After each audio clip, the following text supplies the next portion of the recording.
একটু আগে যে মাসলাটা বললাম, এই মাসলার ক্ষেত্রে আমরা যদি গুরুত্ব না দেই যে কিভাবে জমিন ইজারা নিতে হবে বা বন্ধক নিতে হবে এই ক্ষেত্রে, এবং ওই যে ওসরের কথা বললাম, জাকাতের ফসলের জাকাত ওসর, আর যেই লোকটা টাকা আছে, টাকা পয়সা আছে, সারা বছর খেয়ে দিয়ে তার কাছে যদি 7.5 ভরি স্বর্ণ অথবা 52 তোলার রূপার সমপরিমাণ টাকা সারা বছর খেয়ে দিয়ে তার কাছে ব্যালেন্স থাকে, গচ্ছিত থাকে, ওই টাকার শতকরা 2.5 টাকা তাকে জাকাত দিতে হবে।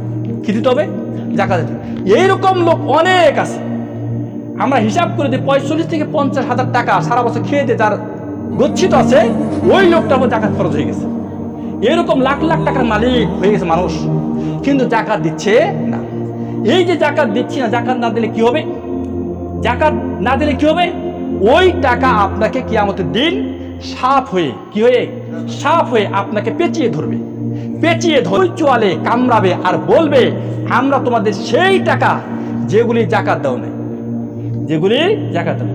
কেউ যদি সোনা রূপার জাকাত না দেয়, ওই সোনা রূপা কিয়ামতের দিন জাহান্নামের আগুনে তা দেওয়া হবে, আর ওগুলি দিয়ে তার পিঠে ছেক দেওয়া হবে, ছেক দেওয়া হবে। এগুলা ডাইরেক্ট কোরআনে আলোচনা, ডাইরেক্ট হাদিসের আলোচনা। বন্ধু, ক্ষেত্রে গুরুত্ব না দেয় তাহলে আমরাই ক্ষতিগ্রস্ত।